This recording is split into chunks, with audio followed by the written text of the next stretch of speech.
Hi everybody, this is section 8.3 part B. We're going to be looking at graphing rational functions. Yesterday we talked a little bit about discontinuity, we talked about horizontal asymptotes, and we talked about vertical asymptotes. Today we're going to put all of that together so that we can graph one of these and get a slight picture of what it's going to look like. So the first thing you do always is factor the numerator and factor the denominator. So in the numerator, we have factors of negative 12 that add up to 1. So those are going to be x plus 4 and x minus 3. Denominator, you have a difference of 2 squares. Remember, if you don't remember that, you're going to do factors of negative 4 that add up to 0 because there's no x term in the middle. So it would be x minus 2, x plus 2. Now we're going to take this and decide, okay, do we have some discontinuities or not? Basically, anytime you have things in the denominator that don't cancel out, there is going to be some discontinuity. We're going to discuss that in a minute. So for your x-intercept, let's do the horizontal asymptote first. So with horizontal, and it doesn't really matter the order that you do these in, you have to do them all before you really put them on the graph anyway. So I'm going to work with the horizontal asymptote.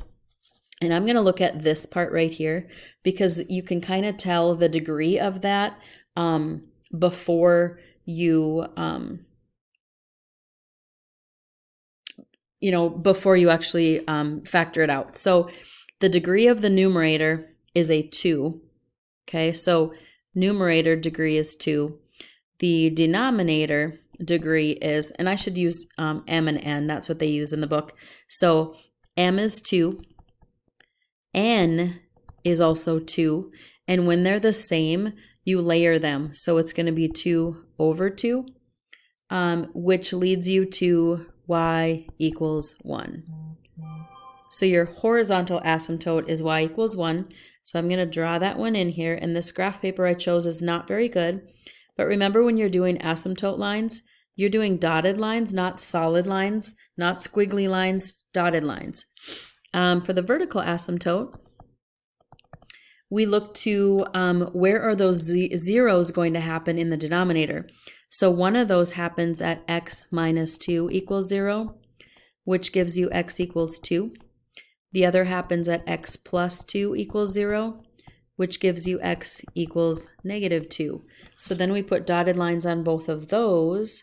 Oops, sorry, my arm hit the screen.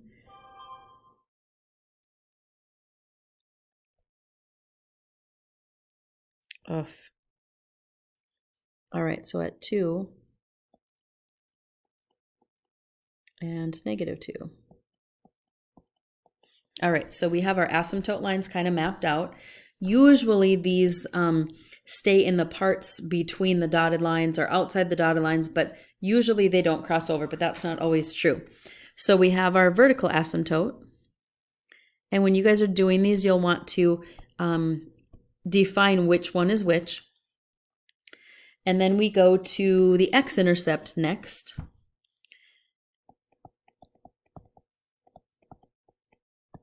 Remember, the x-intercept are those places where the numerator is 0. So x plus 4 equals 0 gives you x equals negative 4. And x minus 3 equals 0 gives you x equals 3. Those are our x-intercepts. Now, x-intercepts, remember, that's where they cross the x-axis. So one of those times happens at 3, so right there. And the other time happens at negative 4. Okay, so I'm putting those points in. Where do the y-intercepts happen? The y-intercepts happen where you plug zeros in for x in the original, or, why does the keyboard keep coming up? Or if you've simplified it part way, you can also find the y-intercepts that way. So you can either plug it into the factor version or the original. In the original, you get 0 plus 0 minus 12 over 0 minus 4. So negative 12 divided by negative 4 is 3. So your y-intercept happens at 3. You could have also done 0 plus 4 is 4. 0 minus 3 would be negative 3. And 0 minus 2 gives you negative 2. And 0 plus 2 gives you 2. That still gives you negative 12 in the numerator, negative 4 in the denominator. So it does happen at 3. Okay, so I've got my start there. Notice also your discontinuity happens here at these 2 points, and notice they are also the vertical asymptotes as well. These are non-removable. Remember that it's removable if one of those terms cancels out, and that would make it a whole. It cannot be a whole and a vertical asymptote at the same time. It can only be one or the other. So you're never going to have both of those on the same point. The other part that you need to realize is that you need to come up with a XY table of values and then put those on the graph so that you can fill in. So I'm going to look for points on either side of these zeros that we've already found. So I'm going to go for points to the left of negative 4 first. So I'm going to go with negative 5. I'm also going to go with negative 3, just to give me a couple more. I'm going to look at the point in the middle, which is x equals 0. So I'm going to go x equals negative 1. I'm also going to go x equals 1. And then I'm going to go on the other side of 3. So I'm going to go with 2.5. And I'm also going to go with 4 or 5 or something like that. So I'm going to plug all of those points in. You can plug them into the original, you can plug them into the factored version, whatever is easiest for you. Okay, so in the meantime, I've actually looked up or figured out a few of these points.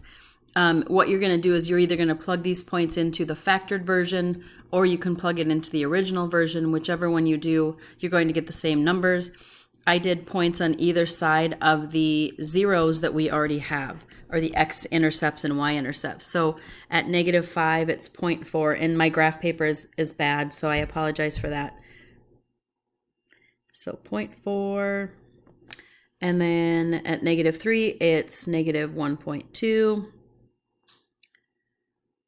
So negative 3 is negative 1.2. At negative 1, it's 4.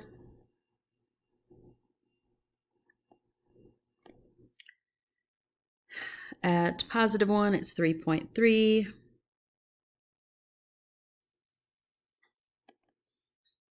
At 2.5, it's negative 1.4.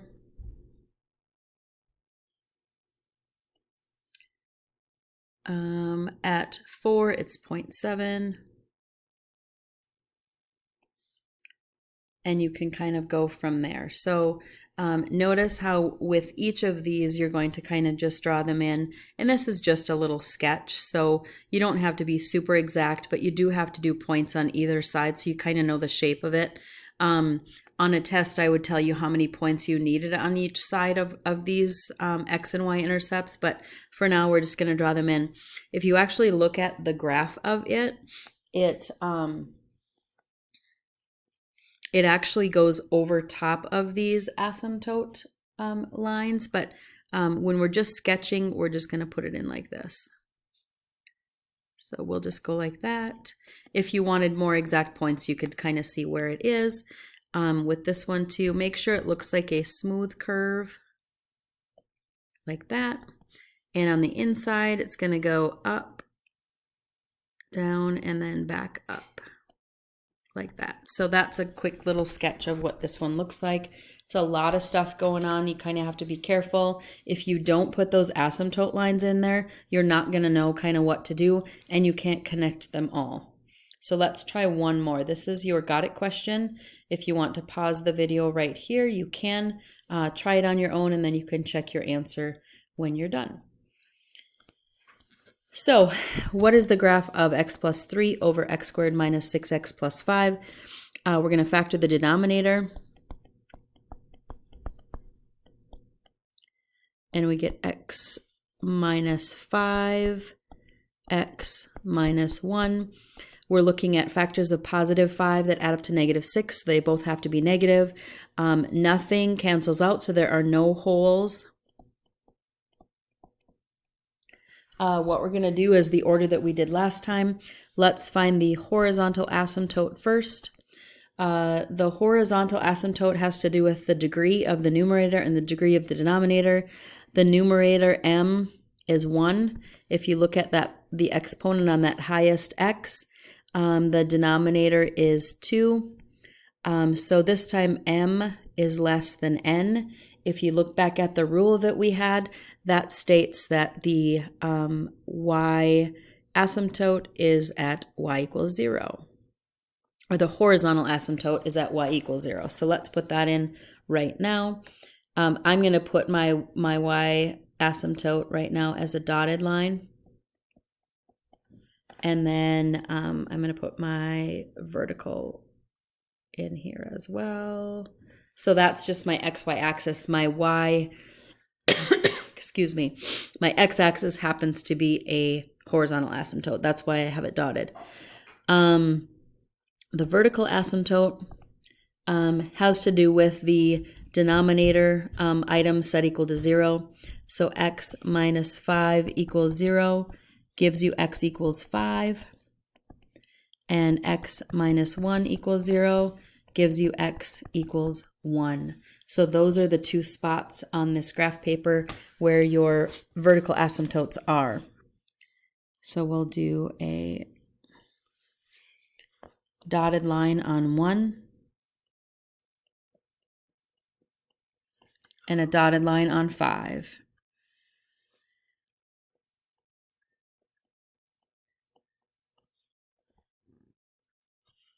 Okay, so next step, x-intercept. So for the x-intercept, you're going to set that numerator equal to 0. Gives you x equals negative 3, so we'll put that on the graph. And your y-intercepts, you're plugging 0 into the original equation or the factored version, whichever one you want is okay. I'm going to put zeros into the factored version because I can kind of do it more in my head. So 0 plus 3 gives you 3 on the top. 0 minus 5 gives you negative 5 on the bottom. And 0 minus 1 gives you negative 1 on the bottom. So if you reduce that down, you get 3/5. As a decimal, that's about 0.6. So on the y-axis, it crosses at 0.6.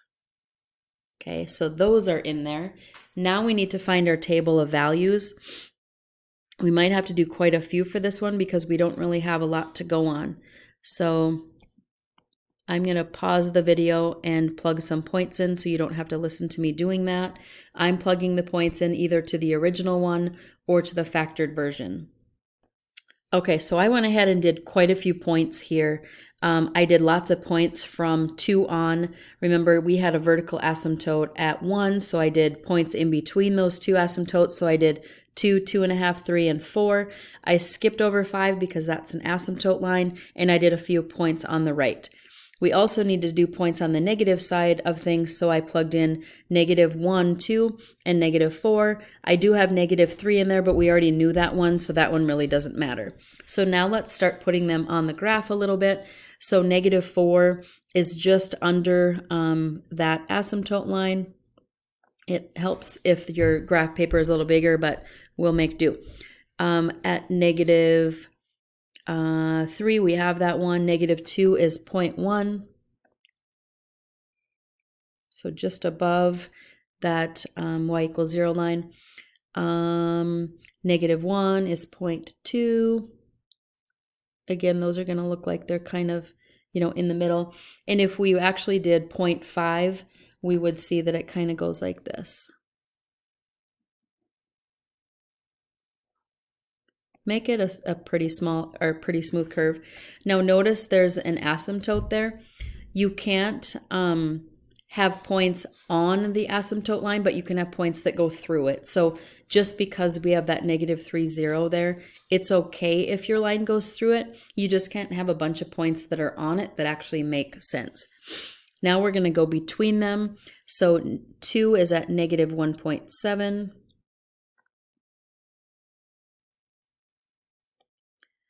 2.5 is 0.02.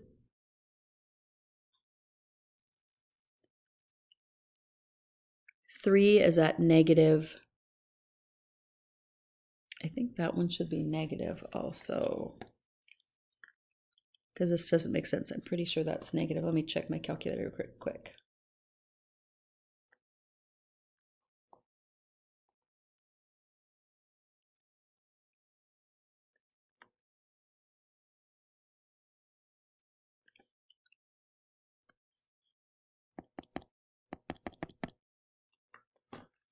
Okay, I'm going to check that point. I'm going to skip that one for now.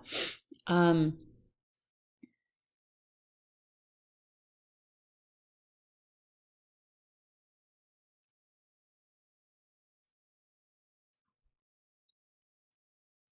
right, 3 is at -1.5. I think it goes up to here. Maybe it does cross over up there. Anyway, 4 is -2.3.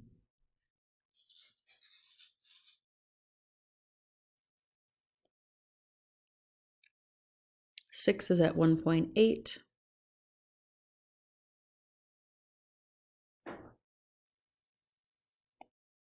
7 is at 0.8.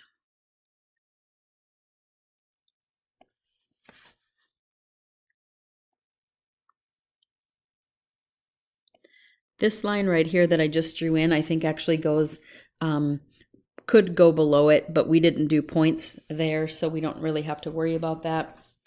I'm going to type in my value for 2.5 one more time. 2.5 plus 3 on the top gives you 5.5. And then 2.5 minus 5 times 1.5 is -3.75. 5.5 divided by -3.75 is -1.5. So I don't have that right in here.